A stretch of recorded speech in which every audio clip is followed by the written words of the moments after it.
December 17th, 2025. And we'll give this a few minutes for people to join.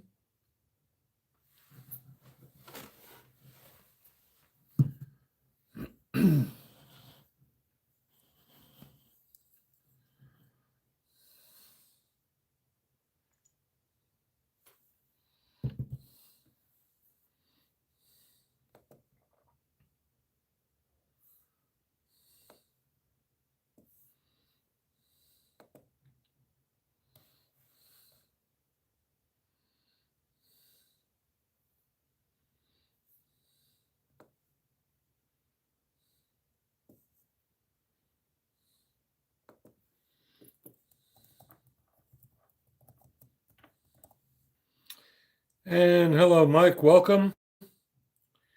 Dale, welcome. Desert Armory and More, welcome to you too. Thank you guys for joining.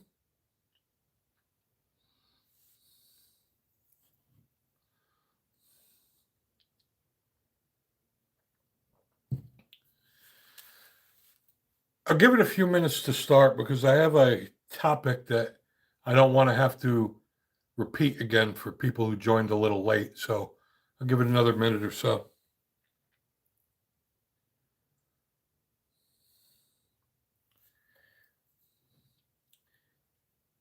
Got the coffee there, Desert Armory?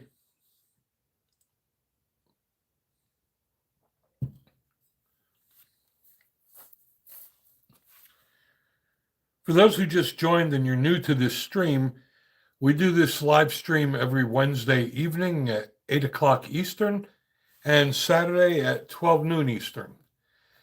Next week, Wednesday is Christmas Eve, so we will not be doing a live stream next Wednesday, but we will have it next Saturday. All right, I'm going to start now. Here at Pro Gun, everybody knows that we support and we defend our Second Amendment. And if you don't belong to a gun organization, I highly recommend you do. And I'm going to tell you the reasons why. Recently, a few days ago, a woman from Virginia was traveling through Maryland with her firearm, and she had a valid carry permit from Virginia, and she had to use her firearm for personal protection, and she is now sitting in jail because Maryland does not have reciprocity with any other state. Now, as a gun owner, it is our responsibility to know the gun laws of our state, and more importantly, the states you'll be traveling through. Now, states like Maryland, Virginia, Duke Stardom, thanks for joining. Welcome.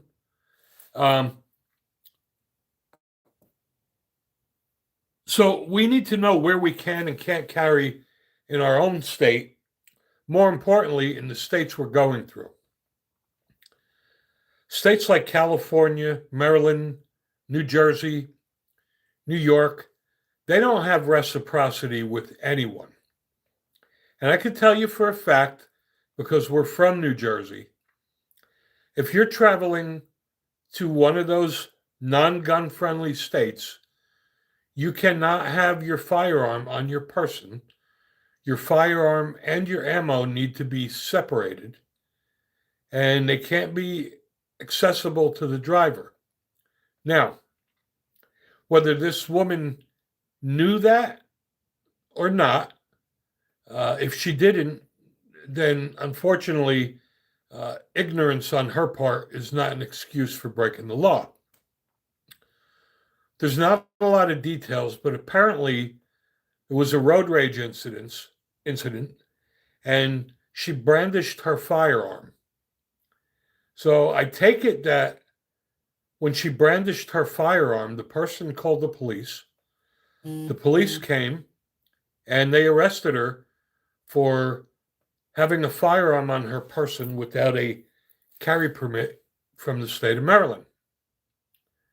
Now, this is very disturbing, and this is why we need to fight for national reciprocity.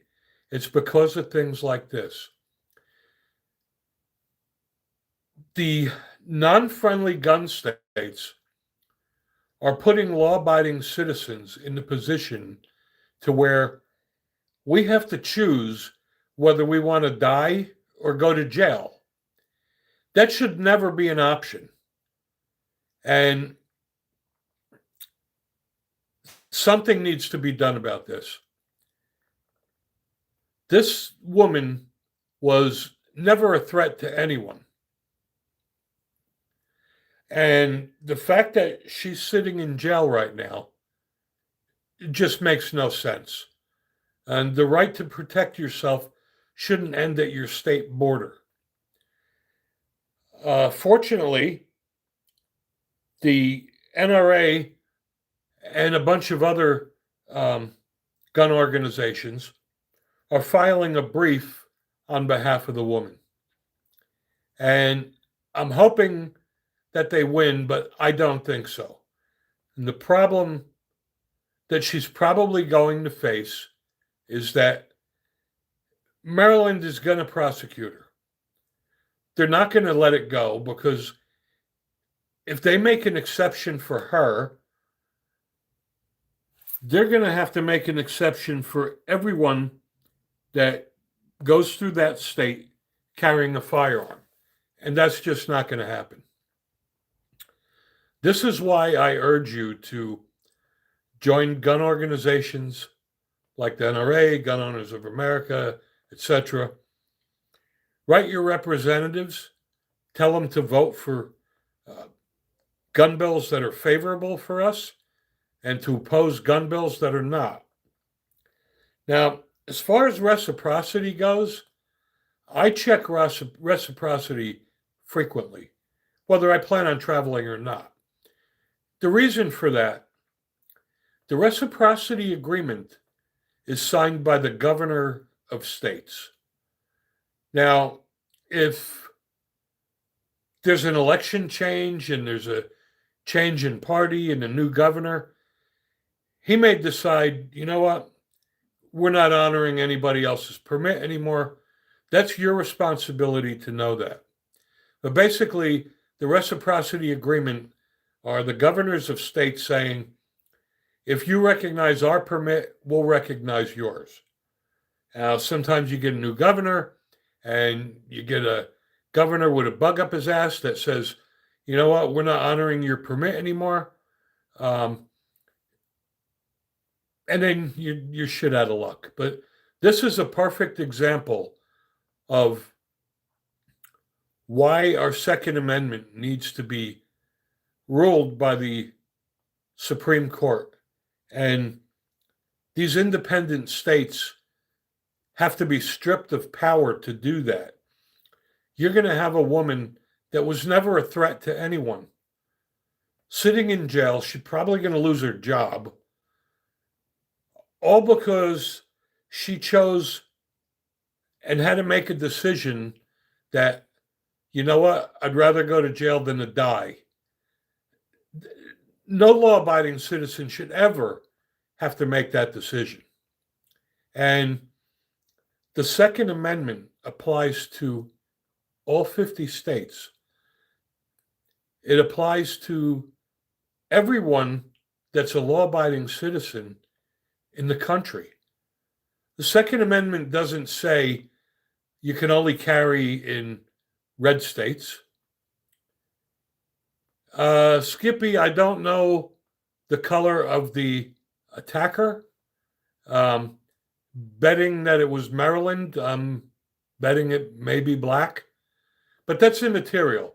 And the problem is you need to know your gun laws, because unfortunately, even if you have a carry permit, in most states, brandishing a firearm is illegal.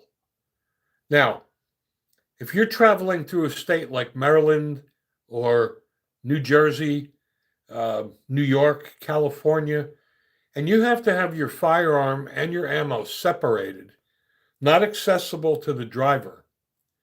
And you're at a traffic light and somebody walks up to your car with a firearm. What are you supposed to do? How are you supposed to defend yourself?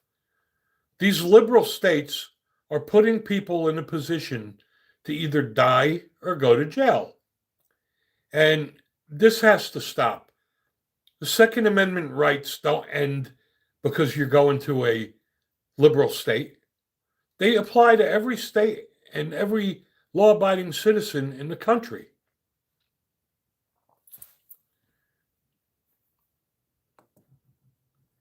And I can't stress it enough. This is why you need to support these firearm organizations because as an individual, we don't have the money to bankroll these things. But with millions of members, that's how they get the money to do that. Now, I'm hoping, being that they filed the brief on her behalf, that they just let her go. I'm also hoping that if they do let her go, that it sets a precedence. I don't think in our lifetime, though, we'll see the Second Amendment that's going to be honored in all 50 states. It's just never going to happen.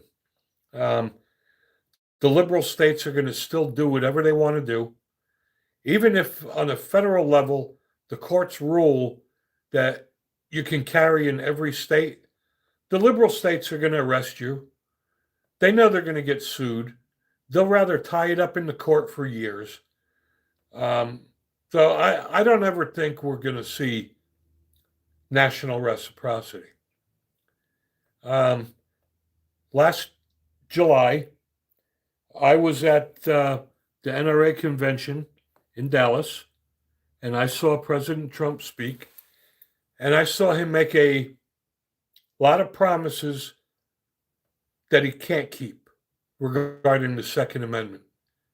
Now, I know his intentions were good, but I don't think he should have made those promises regarding national reciprocity because we need votes from the Democrats as well, and we're never going to get them. But this is just a sad case that a woman used a firearm to defend herself and now winds up sitting in jail. Like I said, we should never have to be put in a position to decide whether you want to die or go to jail. That's pretty much the bottom line. Last Saturday, one of the local ranges here had a staccato day at the range, which was really cool because they brought every staccato that they made. They set them up on tables. They supplied the ammo. And I got to shoot every staccato, every model staccato there is. And I got to tell you, boy, they are sweet shooting guns. They're not cheap. I think the cheapest one they had was about $2,000. But I always wanted to try one, see what all the buzz was about. Yeah, they're expensive, but they're worth every penny of it. I mean, the quality is just phenomenal. They're handmade.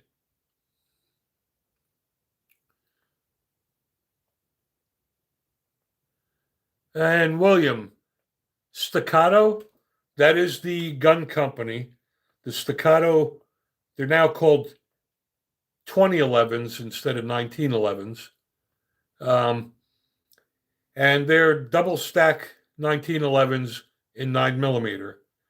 And Staccato is made in Texas, and they're handmade, custom made, just like the Wilson Combat. But you can see just by looking at the workmanship, um, I think they're worth the money. I really do. Um, I'm not a fan of 9 millimeter. If they made it in 45 ACP, I may consider it. Um, but I also never shot a pistol with a suppressor on it. Um, but I got to do that with one of the staccatos, and it's okay. I'm still not a big fan of the suppressors, but no, they did not make a 1911, William. They only make, um, I'm sorry, the 1911s, yes, they're competition guns.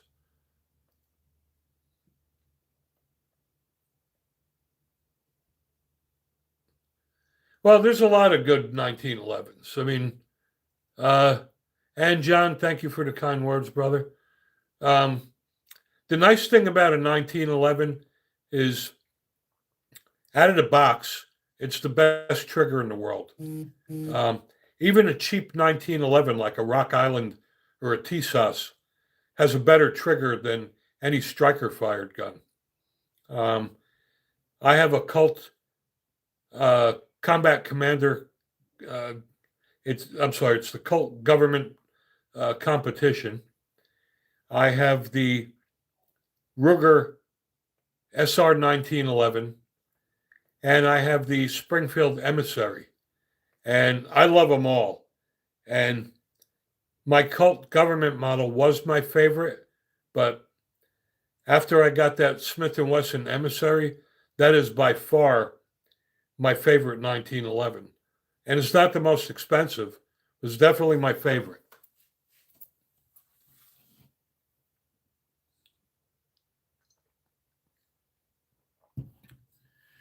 Yeah, you can't go wrong with the CZ Shadow. I just happen to like the 1911 platform. Jonathan, that's a hit or miss there with Smith and Wesson. I don't think there's anybody that's I don't think there's anybody that's actually the best gun manufacturer. Um, Smith and Wesson, uh, as far as I'm concerned, their pistols, I find the trigger to be very gritty. But that's just me. You know, if you look at the shield and the equalizer, um, I just find it to be a very gritty trigger. However, I do like their revolvers, but I have the Ruger GP 100 that I just acquired, and I like that a lot. I like it better than my Smith and Wesson 686. And if I compare it to my Colt Python, the Python is almost twice the amount. And um, buying a Ruger for half the price, you're not getting a gun that's half the quality. And the Ruger is built like a tank. It will last you forever. William, what make firearm would be the most dependable in your opinion? That's a good question. Um,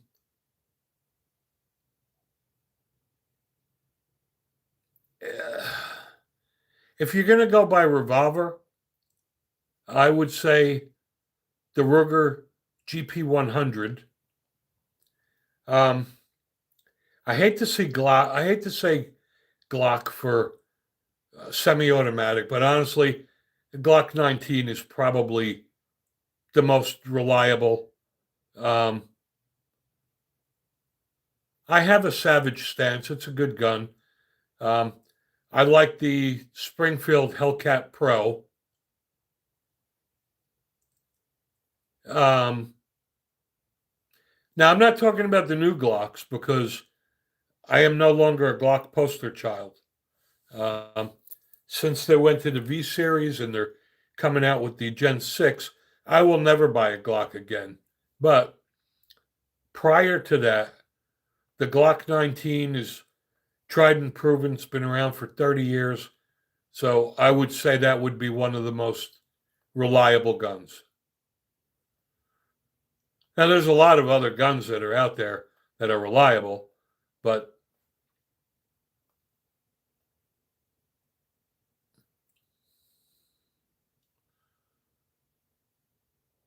yes, the Remington 870 is also very reliable. I'm also a huge fan of the Mossberg 500. Mossberg 500 is very well made, and it's not outrageously expensive either. I have a Canik, Zach, and a Canik is no Glock. It's a great gun for the money, but there's no way I would say my Canik is a better gun than the Glock.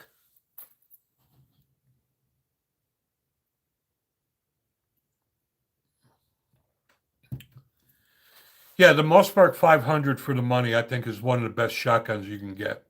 Um, I think they actually make a cheaper version of that. I think it's called the Maverick 88, but it's still built off of the 500. Now, I have the Mossberg 500 Persuader, 18 and a half inch barrel, and it came with a pistol grip, 12 gauge. And I put a collapsible stock on it. Realistically, a pistol grip on a 12 gauge is just not that easy to control.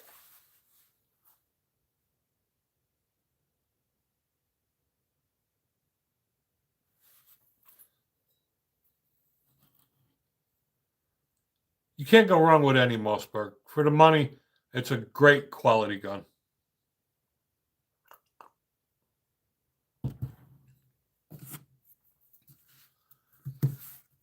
I don't have any more gun news. And being that we do this live stream for you guys, this is a way we share information, exchange ideas. So if there's any gun related or Second Amendment topics you guys want to discuss, just type it in the comments. Those of you that are new to the channel, please hit the subscribe button. I'd appreciate that. Share our videos, like our videos, watch as many of them as you can. We get our revenue based on how many of the videos are watched, and that is what we use to purchase firearms and accessories to review for you guys. So could use all the help we can get. Also, if you are a member and you are a subscriber, check out the Pro Gun store. We have cool Pro Gun coffee mugs and t-shirts. We don't make anything on them. We sell them at cost. It's just a way for people to show support. And hello, David. Thanks for joining.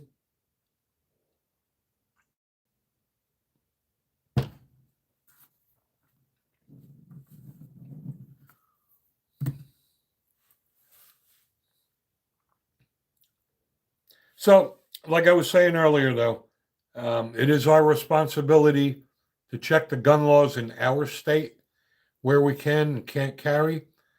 And more importantly, in states we're traveling through, so that we don't become a victim like that poor woman from Virginia that's now sitting in a jail cell in Maryland for carrying a firearm, even though she had a valid Virginia carry permit.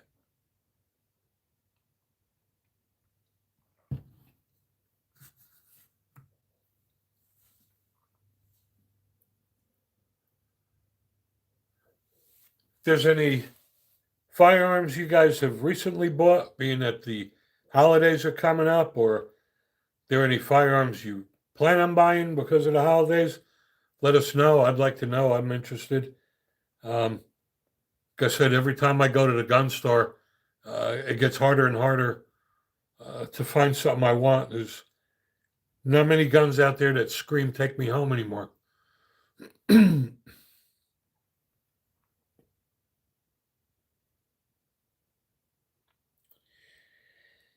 Yeah, Jonathan, we're from the communist state of New Germany. So I feel for you. We moved to the great state of Tennessee, and we can open or conceal carry without a permit here. But when we lived in New Jersey, you needed a pistol purchase permit in order to buy the handgun, and that could take 6 months. You're only allowed one handgun per month. It's only good for 90 days. If you can't find one that expires, you got to apply all over again. And you need a firearms ID card to buy ammo. The courts in New Jersey are supposed to be hearing the cases on sensitive areas on where people can and can't carry, as well as assault weapon ban and magazine capacity. That magazine capacity ban, that's been going on for 10 years, getting bounced back and forth through the courts. I could tell you one thing, Ted. I love the 45 long Colt. I used to have a Uberti single action 45 long Colt. It's expensive as hell. I wound up getting rid of the gun. There's nothing worse than having a gun you can't afford to shoot.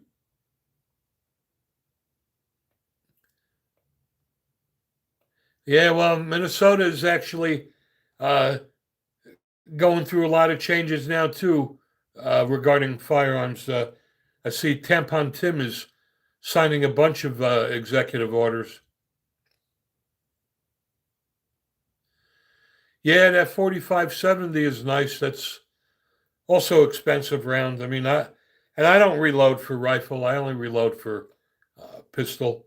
But 45 long Colt is real expensive. That's why I got rid of mine.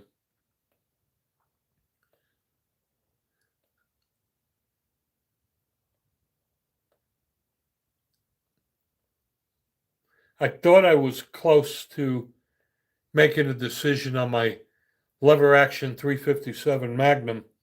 I was going to go between the Marlin and the Henry, and I was almost set to go with the Marlin. And it was really because it was lighter, and I thought if it was a little bit lighter, it would be easier for my wife to shoot. And I asked my wife yesterday, how heavy of a rifle you think you could pick up? And she said 10 pounds. And that changes everything because the Henry's a little over 9. And I love the brass gate. It's made in Bayonne, New Jersey. So I'm pretty sure I'm going to go with the Henry Big Boy. Of course, David, got to have 10 millimeter. Not owning a 10 millimeter is sacrilegious. Matter of fact, when I bought the Smith & Wesson FPC, at that time it was only available in 9 millimeter. And I should have waited because I get impatient, but I didn't. And now they came out with it in 10 millimeter. So you're damn right I'm going to get one in 10 eventually. I'm just not sure. I mean, there's still a lot of plastic on it.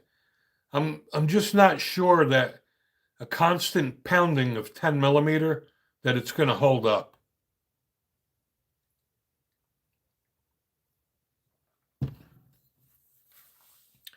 And it's just the way the folding carbines are designed. Yeah, I'm going to wait until after the holidays too, David. If it was up to me, I would just get it now, but I think I'm done with my purchases for 2025. 45 ACP, I'm a huge fan, hence Pro Gun 45. I have a lot of 45 ACPs. I'm just not sure. I'd have to compare the Smith & Wesson FPC in the store and put the 9 millimeter side by side with the 10 millimeter and see if they beefed it up. Because I'm not even sure with the current design that it would hold up with the pounding of a 45. Mm-hmm. Yeah, I love my 357 Magnums too. That's why my lever action is going to be 357 because um, I do reload that for my pistol, and I have a boatload of 357 Magnum ammo, so it makes sense to get the lever action in 357.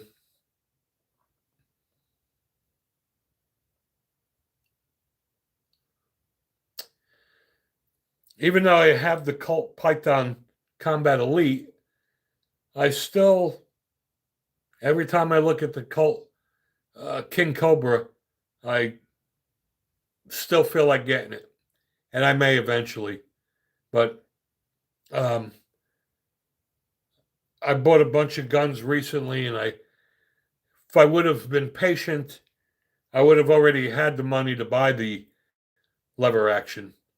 Um, the problem I have is every time I get a YouTube check, um, instead of accumulating them, I just go out and buy another gun. Yep, you can't go wrong with 38 or 357. One of the most reliable firearms out there. They've been around forever, and they will be here forever. They are tried and true.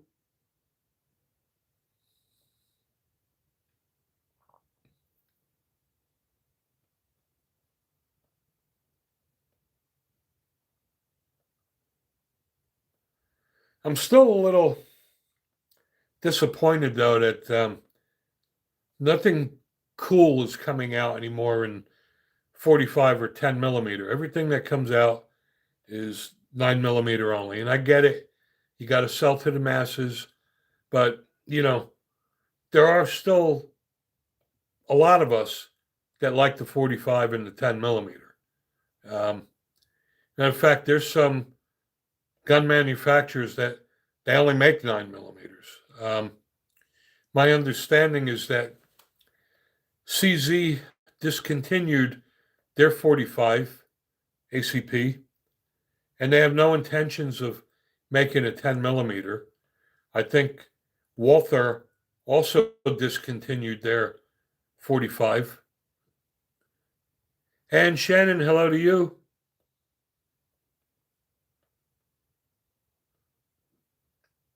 And we have a bunch of people on. I could see a number of people connected. Thank you for joining. If you haven't done so, please subscribe to our channel. I'd appreciate that. We do these live streams every Wednesday evening, 8 o'clock Eastern, and Saturday at 12 noon Eastern.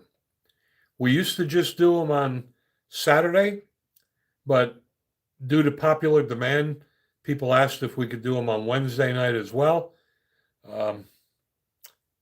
I did it as an experiment, and we still get a lot of people, so we'll continue to do so. Next Wednesday is Christmas Eve, so I was not going to do one, but I'm on the fence. I may do it anyway, and if people are around to join, they could join. And Brookside Farm, welcome to the channel. Thank you for joining us. Appreciate it.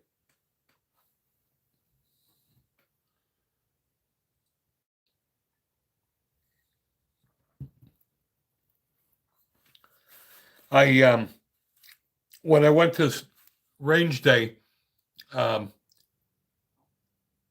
they had the staccato, I'll get right to you, Greg. I never shot a suppressed gun before. I don't know, it was fun, but I don't know. It just didn't really appeal to me. I still don't think I would ever get one. However, I did put a threaded barrel on my Ruger RXM in case I ever did decide to one day. Greg, if it were me, I would go with the governor. I had the Taurus Judge public defender.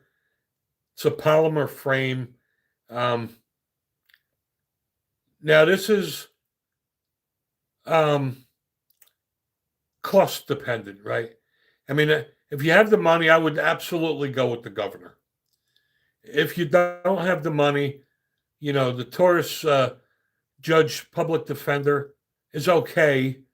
Um, it probably is not going to hold up long term. I'm not thrilled with Taurus's warranty or customer service. And hello, John. Welcome again. Good to see you here. Another thing about the governor that you cannot do with the Taurus judge, the governor also, besides 45 Colt and 410, the governor also allows you to shoot 45 ACP with moon clips.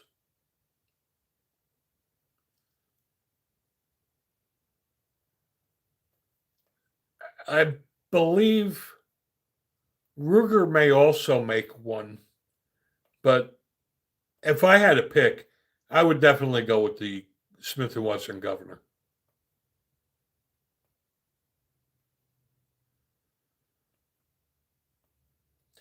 And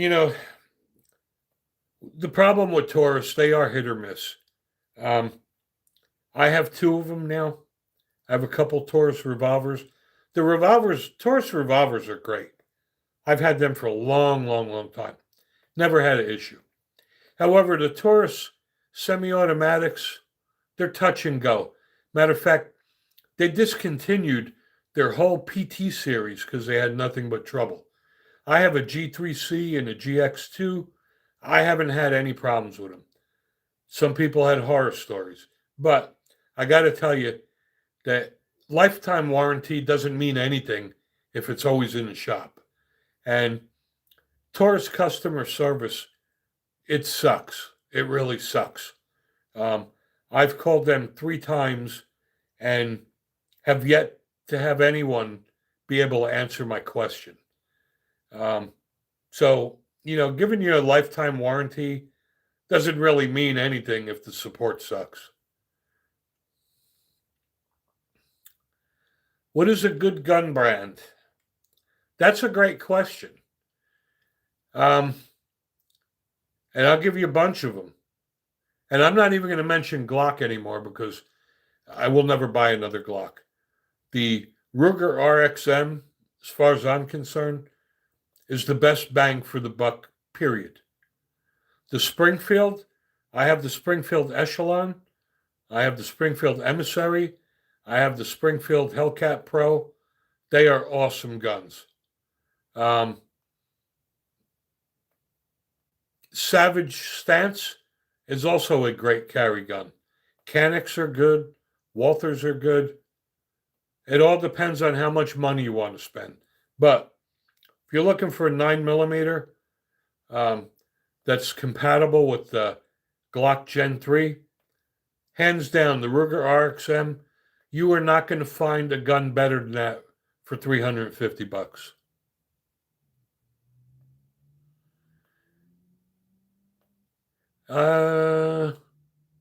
Husker, what did you need to send the M1A back for?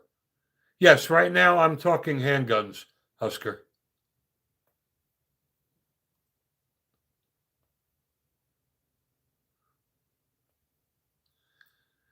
Yeah, John, there's nothing wrong with the Taurus revolvers, and I have a bunch of them, and the revolvers are flawless. I'm just saying that if I were to pick, I would go with the governor over the Taurus judge only because the governor's built better, and I like the fact that you could shoot 45 ACP with moon clips.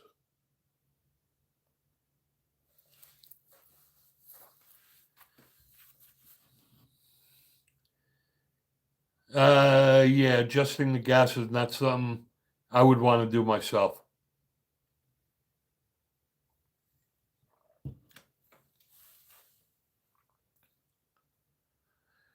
And Michael, by the way, I did a review a week ago. Finally, after a year, Magpul finally released the full-size grip module for the RXM. Believe it or not, it was supposed to be available last year. They just released it around Thanksgiving. I just received it and I installed the full-size grip module with the compact slide. And it's only $39. It's awesome. And it basically gives you kind of like the Glock 19X, where you get the full-size frame with a compact slide. And also, obviously, with the full-size frame on the RXM, it'll now take 17-round mags.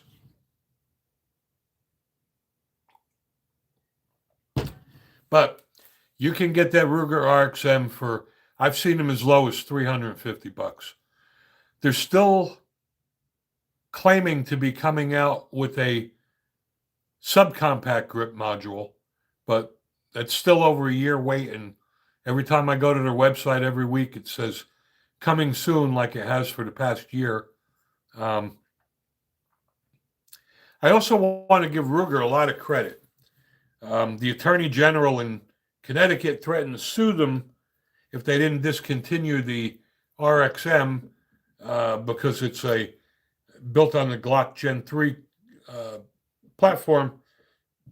And unlike Glock, Ruger did not cave, and they have no intentions. So kudos to them. However, this thing with Glock, I don't think this is really because of California. Because I would guarantee you the second that the V Series came out, there was already a Glock switch for that. I'm not buying that. And you also don't stop producing guns in November and then in December start shipping a brand new model. That had to be in the work for years. Now, I get it. They wanted to reduce their portfolio. Glock has got so many damn 9mm, and they play so many games with the model numbers and hybrids and this and that. And I get it. But, to take a gun that's tried and true like the Glock 17 and Glock 19 and then come out with the V Series. And now what I think is really going to hurt them is the Gen 6 will probably be out next year. And I think they missed the boat on that. It is not going to be modular, and I think that's going to really hurt them. Christ, the Ruger RXM for $350, it's modular. The Sig Sauer, the Springfield Echelon, any gun that's manufactured now, as far as I'm concerned, should be modular. You should be able to pull out the fire control group, change slides and barrels and grip modules without having to go to an FFL.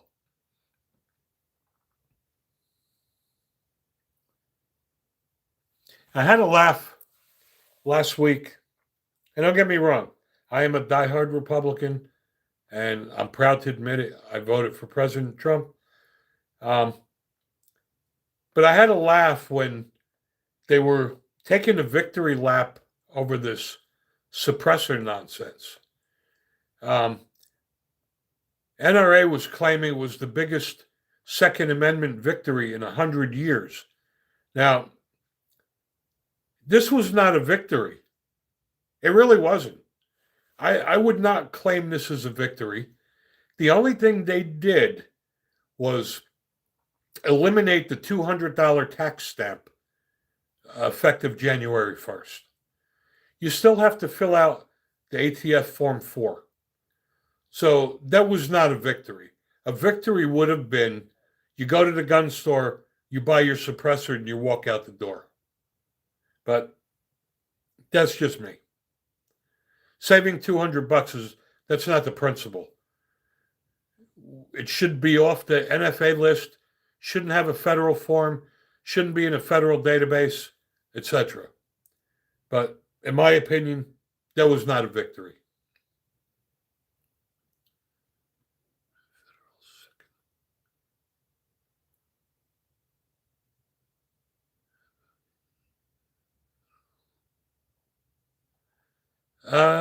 Greg, can you elaborate? I don't understand what federal seconds is.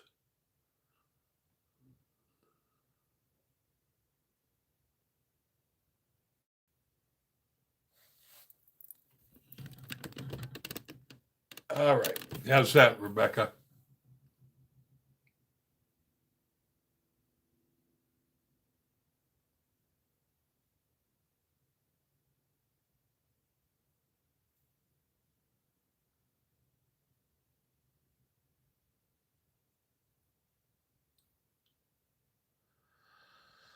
I agree, Stuart. I voted for President Trump and I would vote for him again. Like I said earlier, I was at the NRA convention in Dallas last year. And when President Trump was speaking, he made promises to gun owners about national reciprocity. And he should have never made those promises because there is no way that he's ever going to be able to fix that. I know he's got good intentions, but we're never going to get the votes in the Senate. Yeah, he's still my president. I'm still glad I voted for him. I know he's got our Second Amendment rights in his best interest, but a lot of it is really out of his hands. Good question, John. That's a great question. If you haven't subscribed to my channel, please do so. I've done a lot of reviews on Zulisi optics. They are, bar none, the best optic you're going to buy for that price range. They're about 120 to 150 bucks, and I put them up against my Hollow Sun any day. I have a Hollow Sun on my Hellcat Pro, and I run Zulisi optics on every other gun I own. Crystal clear, very well made. It's Zulisy. Search my videos for Zulisi.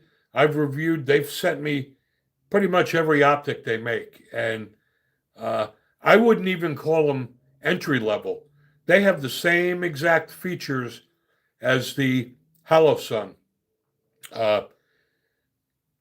10 brightness settings, 50,000 battery hours, waterproof, crystal clear lens. Trust me, I can't recommend them enough. I run them on every gun I own except my Hellcat Pro, and it's only because I already spent the money on the Hollow Sun. I put it on there, so I'm going to just leave it there.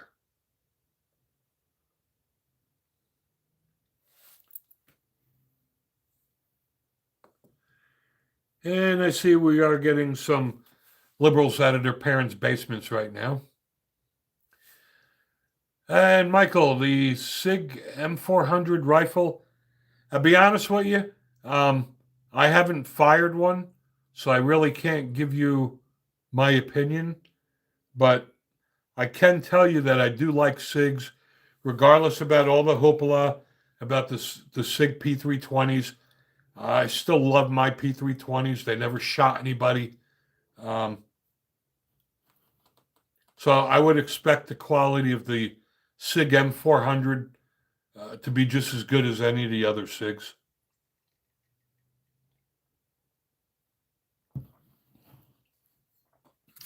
And like I said, I own some rifles, but I'm really not a big long gun fan. However, I do want a lever action rifle in 357 Magnum. I just always wanted one since I was a kid. I used to love watching the Rifleman. What's a good all-around protection pistol? That's a good question, David. A good around all protection pistol, in my opinion, is a 357 Magnum revolver. It's reliable. It's very easy to use. 357 Magnum. It's got plenty of power. And, I laugh when I see these people posting pictures of the gun forums with their 25 round magazines like they're going into Afghanistan. Um,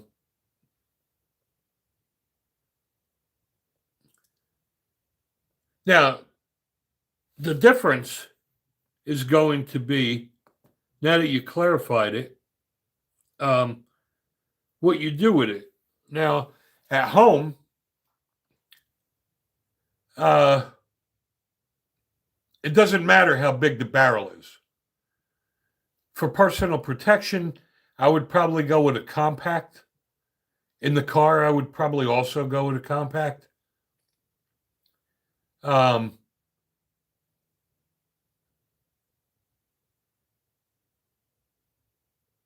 Now, if you want capacity, then you're talking 9mm semi-automatic. But realistically, do you really need 17 rounds?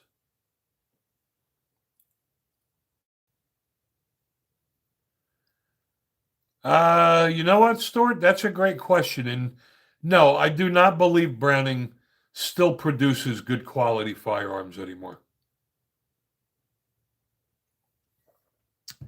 I am sure that is one of the reasons that the military went away from the Beretta, because the Beretta quality went down as well. Browning, um, not what they used to be. Uh, it's a shame that Remington isn't what they used to be.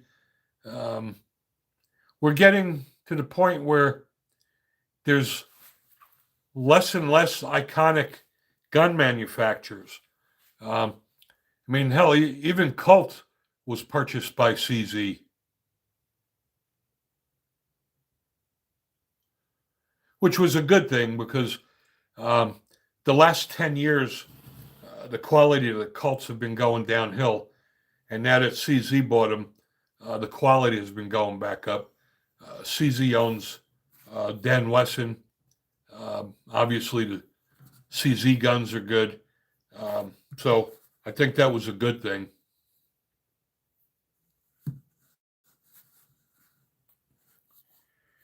And a time check, it is 8:36.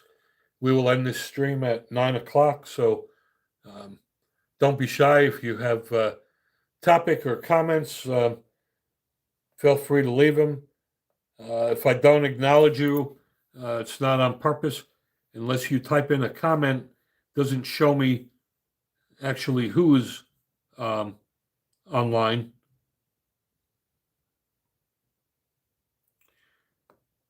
That's a good question, John. Home invasion, shotgun, absolutely. Thank you for subscribing, David. Yes, for a home invasion, a shotgun is definitely the best way for protection.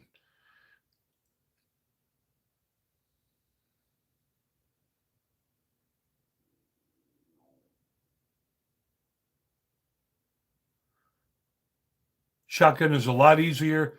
Under duress, you just point and aim. And let me tell you, there is nothing more intimidating than hearing a pump shotgun being racked.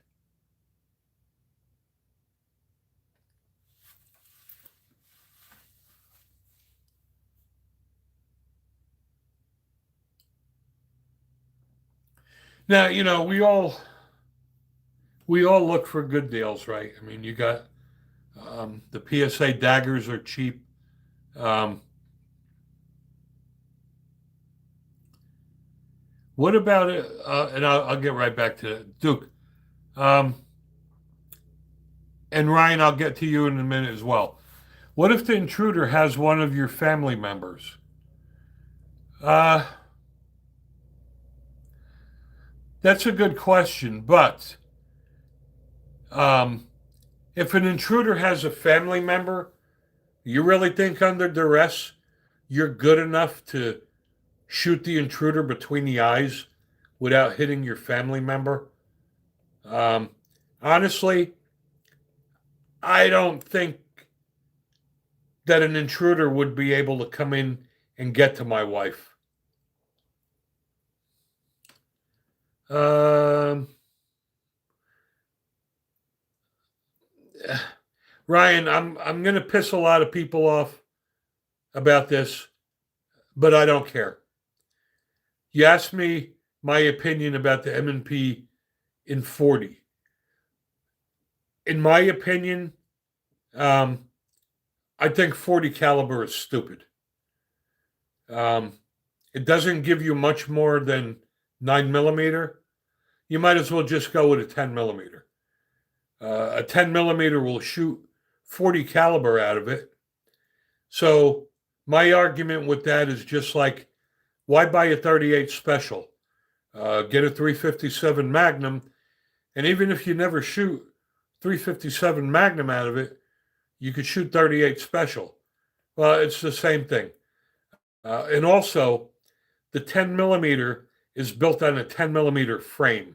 It's much more robust than a 40. 40 caliber, they basically took a 9 millimeter slide, drilled a bigger hole in it to put a bigger barrel. I just think that a 40 is stupid.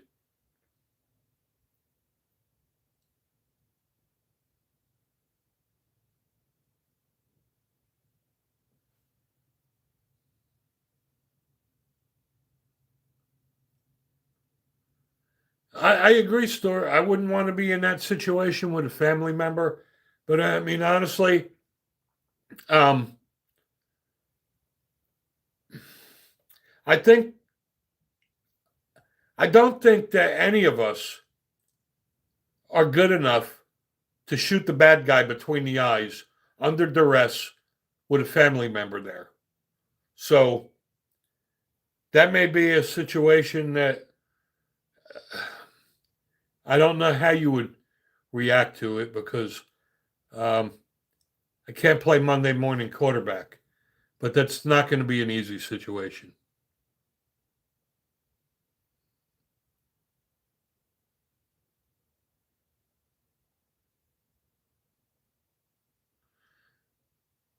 And I appreciate the comments, John. I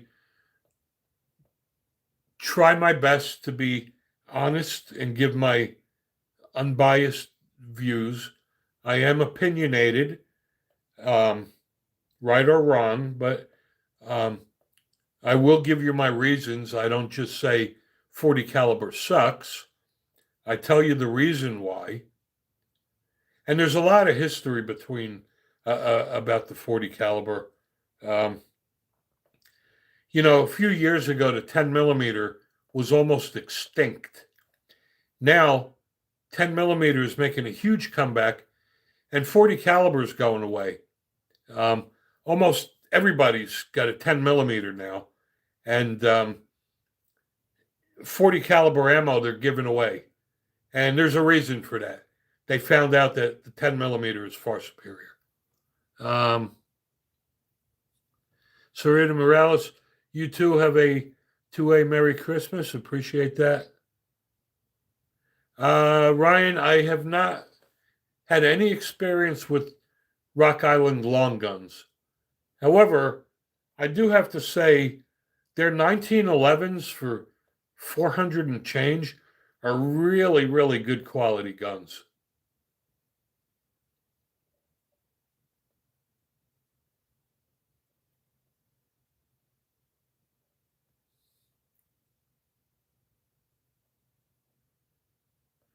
There was a time that people look down at Rock Island because they're made in the Philippines, but they know what they're doing. They are good quality guns. Um, I have a 1911 Rock Island. It's built like a tank. Um, I would have no qualms carrying that for personal defense. I'm curious, what do y'all use for defensive ammo? And I'll get to your 1 second, Ryan. Okay, to answer your question, Ryan, um, I bought the Ruger 5.7, and in my opinion, that was probably the biggest mistake I ever made. I bought the 5.7 because it was on sale. I got it for under $400. and it was one caliber I did not have. Um, so I decided to buy it. But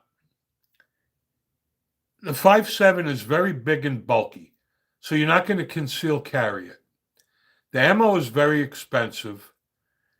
Um, Now, granted, it's a great gun to train somebody because there's very little recoil. Um, it was designed because it penetrates soft body armor, but there's a lot of other calibers that are just as good, if not better, for defense, such as the 45 or 10 millimeter. Um, I wouldn't recommend it as an only gun, but if you wanted an additional gun to your collection, absolutely, like I have. I still think it was a mistake. I'll never carry it. It would probably be the last gun that I ever go to, but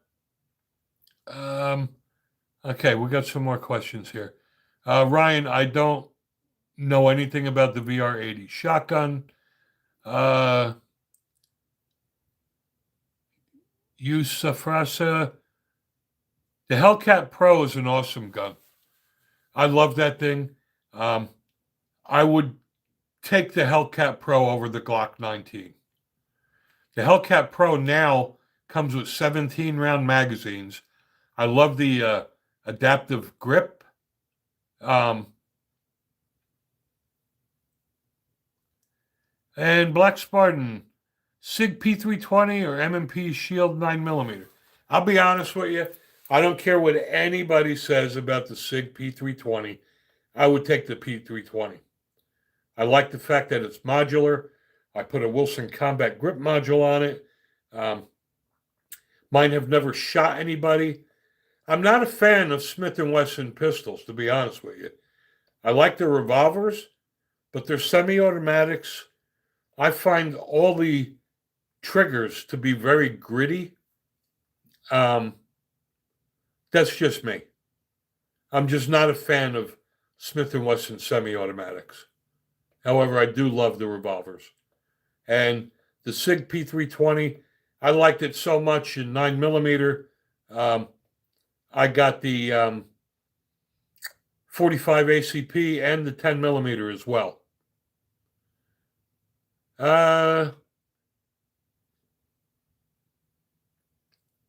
Yes, Grave. Glock 17 or Glock 43? If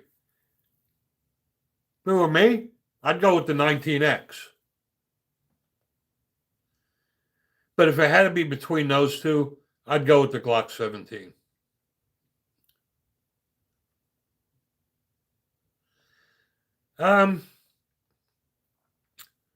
Yusuf, for self-defense rounds, I would probably take Federal over the Fiocchi. I like the Hornady Critical Defense. A Diamondback AR-15 is actually pretty cool looking. I'm not sure it's worth the money. You could buy a Smith & Wesson for that price, but yeah, Stuart, you can't beat those old Dan Wesson 357 revolvers, man. But now that CZ owns them, at least you know the quality is still going to be good.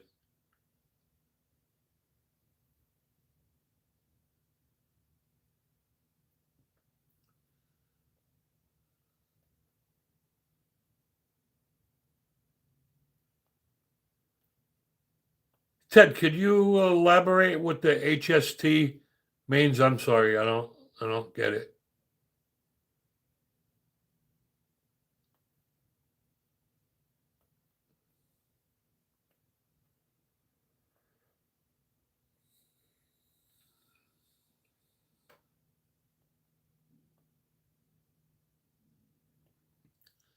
And you're welcome, yourself. Appreciate that. Try to help out as many as we can. I mean, I'm old. I've been doing this for a long time. Greg. Okay. I I'm actually a big fan of those. If you haven't subscribed to my channel, please do so. And I've done reviews on the Umarex. They are licensed by Glock. They look exactly like the Glock 17. Um, they're a lot of fun to shoot in the backyard. They're 177 caliber pellets, but um, I don't use them with pellets. I just put a CO2 cartridge in it and use it for dry fire practice, so at least you have some recoil. And thanks for the kind words, Stuart. And thanks for joining us. If you haven't done so, subscribe to the channel. We do this live stream every Wednesday evening, 8 o'clock Eastern, and every Saturday at 12 noon Eastern. So I hope you could join us again. And hello to Wyoming. Time check, it is 8:50. We will be ending this stream at 9 o'clock. Those who join late, like I said earlier, we do this stream at 8 o'clock Eastern. And cheers, don't call me back. Thanks for joining. And hello, Mark from Vermont. Welcome. Sorry for those of you who joined late. We do this stream at 8 o'clock Eastern every Wednesday and 12 noon Eastern on Saturday. So we will be ending this in about 10 minutes.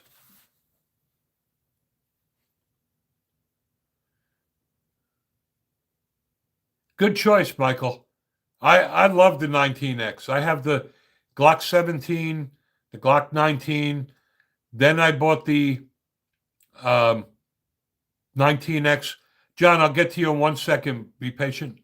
And in my opinion, I think the Glock 19X was the best gun Glock ever made.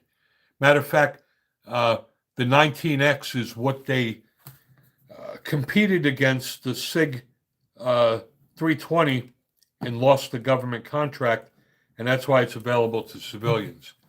Now, John, to answer your question, pistols have either striker fire or hammer fire. And why not just one type? Well, let me see if I can. I had a pen here that I took apart.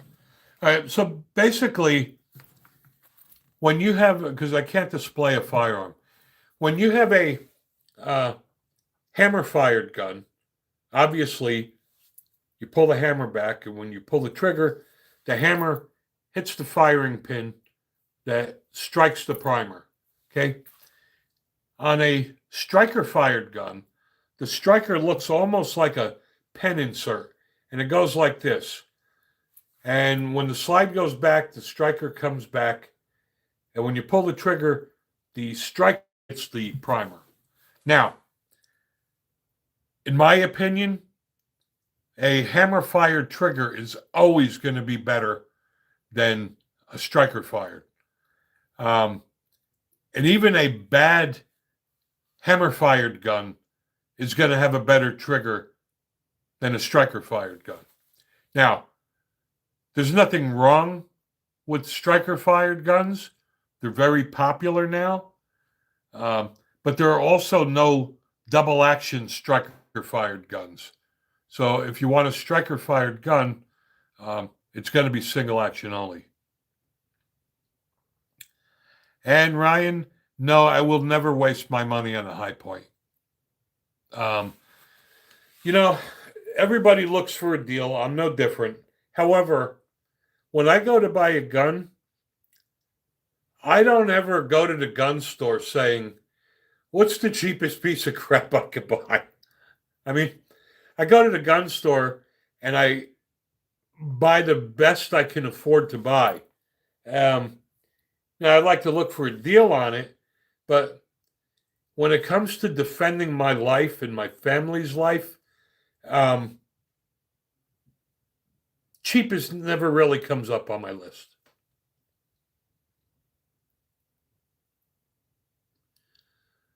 Um, Yusef, I haven't seen the H11, so sorry about that. And thanks for the kind words, John. I appreciate that. I'm old. I love doing this chat. I really love the interaction with you guys.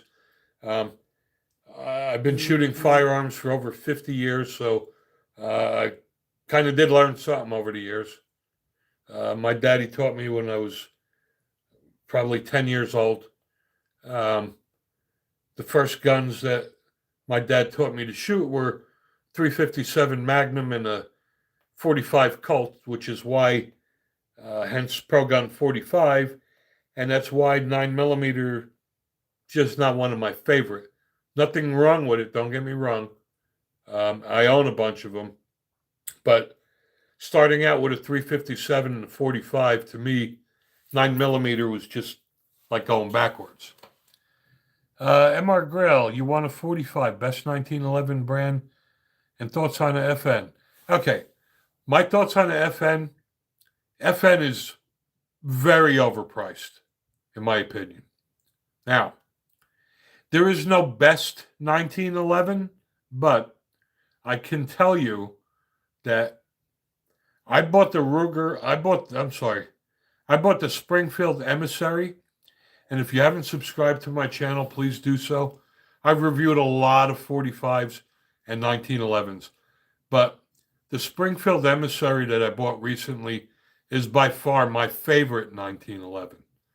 I also like the Springfield Ronin. I have the Colt Government Competition. I don't, to answer your question, John, I don't have any guns that I'm leery to shoot, but I do have a gun I won't shoot, and that was a question I answered earlier. I bought the Ruger 5.7, and I'm probably never going to shoot that gun. That was probably the biggest mistake I ever made. It was a waste of money. I got it because I didn't have a 5.7 and wanted to see what all the hoopla was about. It does have its pros. It's got very little recoil, and you know, uh, it could pierce soft body armor. But the ammo's expensive. But I do like that it's got a flat trajectory, so in long distance, it doesn't drop off like a 9mm will.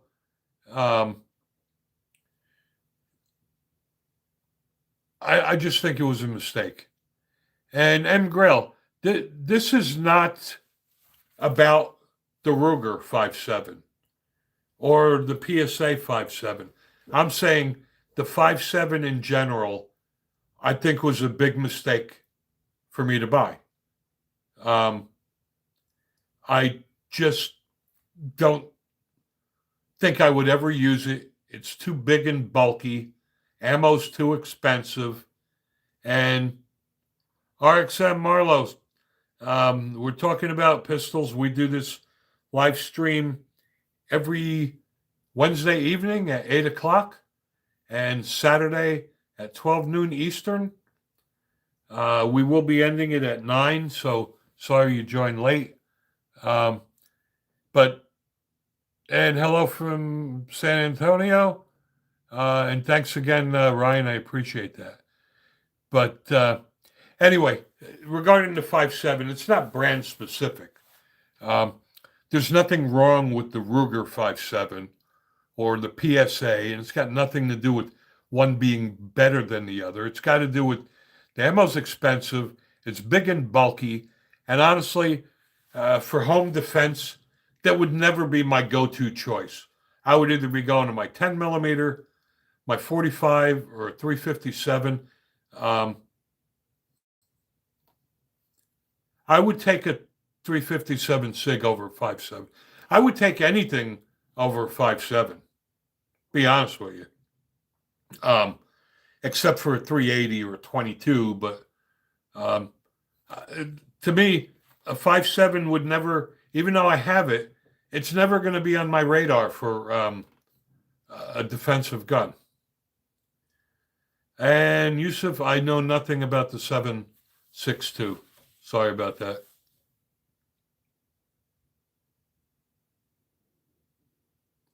Yes, and I agree with you, MR Grell. Some people do like it. And I guess, if you want to be the cool kid on the block, it's actually a cool gun to have. I just don't see it as being practical. And Izzy, and John, thank you for joining. You have a great night as well, brother. Izzy, the Beretta 92 is an awesome gun. It really is. And Ryan, I did research on it. The 5.7 is not an easy cartridge to reload. Matter of fact, it is not recommended that you reload it.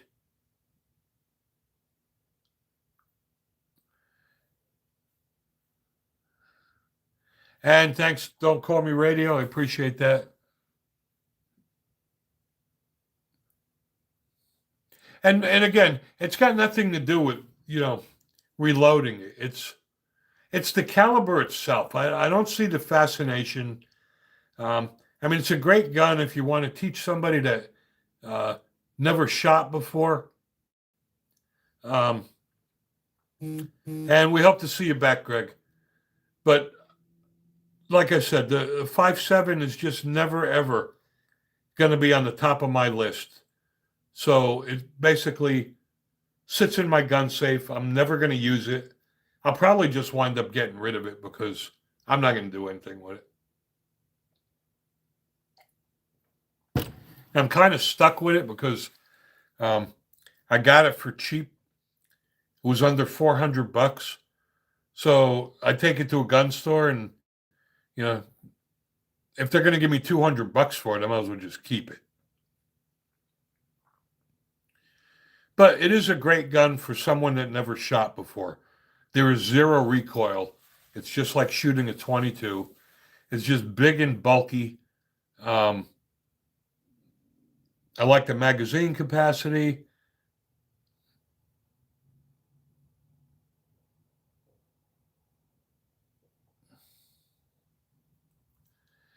You know what, Izzy? Don't know such thing as outdated. Look at the 1911. It's been out since 1911. There's a reason they still make them. There's a reason I still carry one. Sometimes the new cool stuff is really not better just because it's new. All right, guys, it is 9:02. We went a little bit over, and that's okay. Again, thank you all so much for joining. We do this live stream every Wednesday evening at 8 o'clock p.m. Eastern, Saturday at 12 noon Eastern. Next Wednesday is Christmas Eve, but I may do the stream anyway, and if people join, they join. If they don't, they don't, but I may do it anyway. And sorry, 3DLL, the stream has ended. We started at 8. If you haven't already done so, please hit the subscribe button. I appreciate that. Thank you to our moderators. Couldn't do this without you guys. We will be doing our stream Saturday, and like I said, I will do the stream next Wednesday, even though it's Christmas Eve. Thank you all. Everyone be safe. Thanks for joining. Thanks for subscribing. Catch you next time.